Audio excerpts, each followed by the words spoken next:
Thank you so much. All right. I hope you can see the slides all right. Fantastic. All right. Well, then, welcome to this hackathon, where we'll be working on rewriting the book. And the idea is to create an open educational resource for social psychology. And I'm going to walk you through where this idea came from and kind of where I would like to take it in this beginning of the session. So, my main tenet is going to be that social psychology actually needs an open educational resources update. Why? Because it's one of the research areas that's actually most affected by the replication crisis. If that is indeed factually correct is something that you can argue about, but it's certainly the public perception that social psychology is an area where lots of findings have been criticized, and not everything that we held as the core beliefs of the field actually held up to replication attempts. So given that social psychology has at least been in discussion in terms of crisis, I believe it's necessary for us to make a few changes. And these changes are based on the changing perceptions of what we think is robust and what are robust effects and robust findings in this research areas, as well as what we find appropriate research methods to be for social psychology as a research area. So these perceptions are changing, and I think it's time that these changes are also reflected in teaching. Teaching needs to keep up and provide updated, openly accessible educational resources for social psychology. And in part, this is already happening. So for instance, there is an open social psychology textbook called Perspectives on Social Psychology that I've linked in the bottom here. And I've used this in teaching social psychology myself, and I believe this is a great resource, but it also is relatively mute on matters of, these changing perceptions regarding seminal findings in social psychology. And so I thought, well, maybe we need to be a little bit more explicit about how things are changing in terms of our expectations and in our, the way we think of these seminal findings. So, in other words, social psychology is getting an OER update, and the idea is to have this be the product of a knowledge co-creation process together with undergraduate students who are learning about social psychology. So, in the scope of my teaching in the last 2 semesters, I asked students to write as an assignment about changing perceptions regarding a seminal study in social psychology and then its replication attempts. So this is basically groundwork that students of social psychology on the undergraduate level have done so far. But for this to actually become an open educational resource, well, I believe it also needs the touch of somebody who works with social psychology professionally. So we need a revision process essentially, and that's what we're doing now. And the idea is to create this open educational resource basically as an add-on to traditional social psychology textbooks by focusing specifically on the idea of what's changed with regard to seminal findings. So the chapter setup in terms of content is the following. For each chapter, we are first discussing a classic experimental study in social, or it doesn't even have to be experimental, a study in social psychology. After discussing the classic, then we turn to kind of the aftermath. And this could be, for instance, replication attempts that have been successful or have not been successful. It could also be something like changing perceptions of what's actually ethical to do with research participants. So I'm thinking, for instance, of the Stanford prison experiment, which in the shape and form that it's been done in the past would not be conducted again the same way now because we have different perceptions of how participants in research studies should be treated. So this would be part of kind of the aftermath. How has our thinking about this changed? And then leveling all of this together into a conclusion that kind of delineates where we are now, what the status of knowledge about this research area is at the moment. And of course, this can only be a snapshot. So I think one of the great things about open educational resources is that they can be updated. So as more evidence is being collected, we could be updating these chapters to stay abreast of these developments. Inside these chapters that always have this kind of 3-step format, my suggestion is to have 2 specific features that should make it easier for students to engage with these information that we are offering to them. One of them is offering clear definitions for important concepts that they might use and need again in other chapters of the book.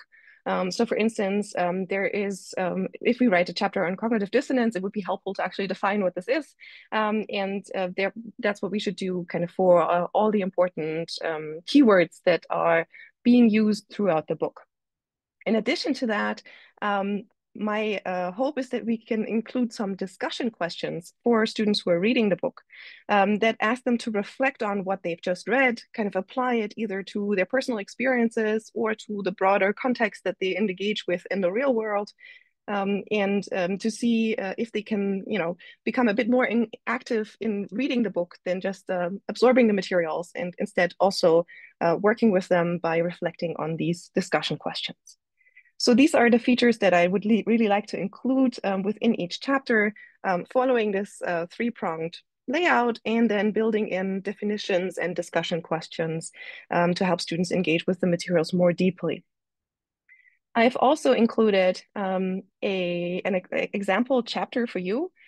So if you'd like, you can scan the QR code that I put down here, and it should take you to an online version of the book so far. So at the moment, it's just the preface basically in one chapter that I've already worked on, and it shows you a chapter on ego depletion, which actually follows this three-step procedure that I've outlined before.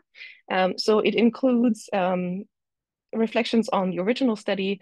As you can see here in the screenshot, it then goes on to the aftermath. And in the screenshot, I'm also including an example for you that shows you the formatting of these hashtag your turn, so the discussion questions, as well as the hashtag definition section that includes, in this case, a definition of what a multi-lab study is. So this is what a chapter will look like. I envision a chapter looking like eventually. And now the goals for this hackathon, or for your engagement with these chapters, is the following. So I think there are 6 things that I would like you, that I would ask you to do.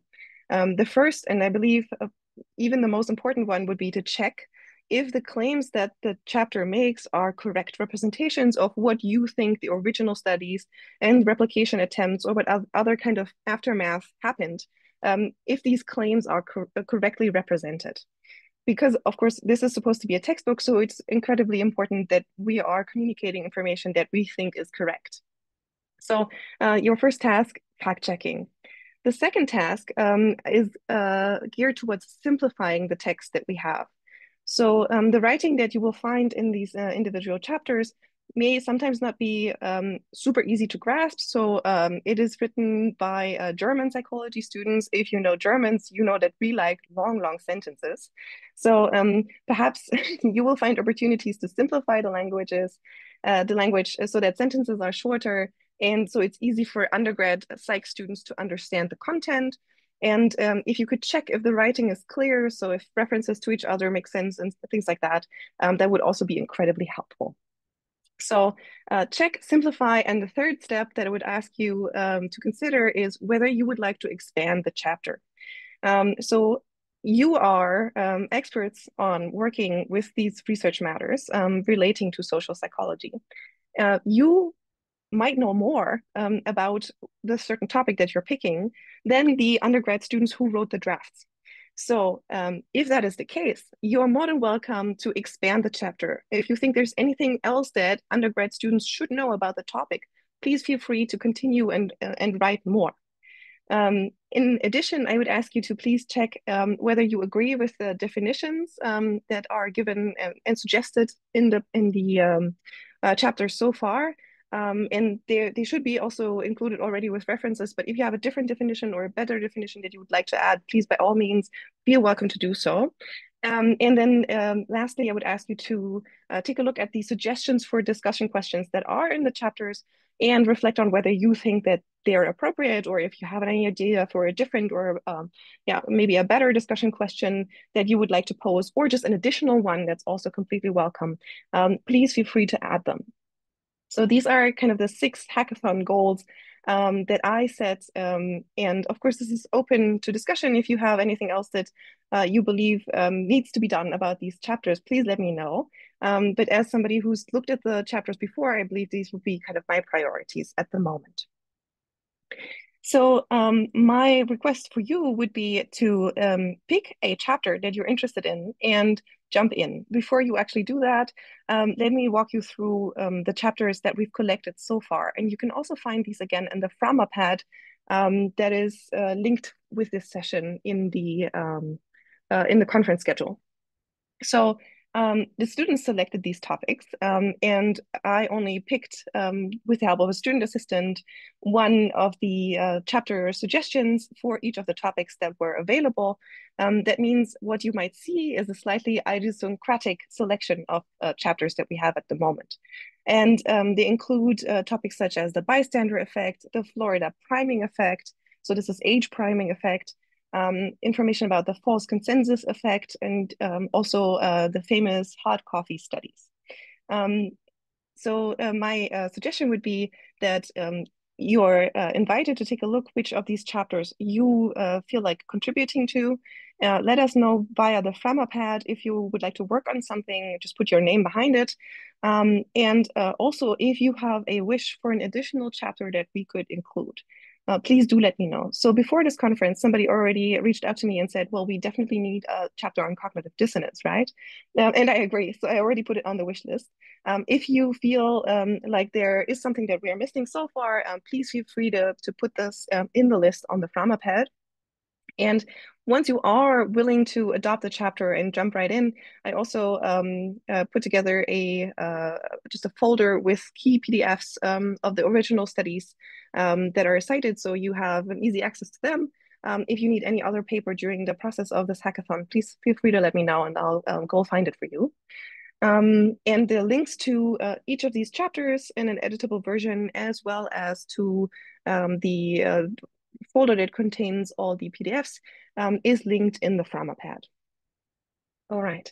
The last thing I would like to point out before I let you go jump in is that, of course, for your contribution, I would invite you to become a co-author of these chapters. So if you could let me know which chapter you've worked on, then we will also include you in the author list for this chapter, in addition to the students who wrote the original drafts. And so you have a link here and also in the Frama pad again to a form that allows you to put in your name, affiliation, and email address, and let us know which chapters you worked on so that we can make sure that you receive credit for what you've done. All right.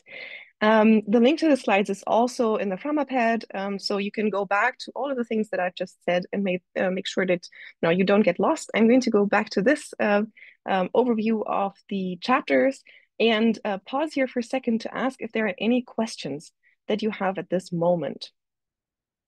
I'm going to stop sharing for a second so I can actually also see you. And I believe there is, oh, thank you so much, Savannah, for putting the link to the Frama pad in the chat. That's really helpful. Yeah, is there anything at the moment that I can do to help you with? No? Well, great. Then I am just going to let you explore and yeah, have fun. And please do let me know if there's anything I can do to support you with in this hackathon.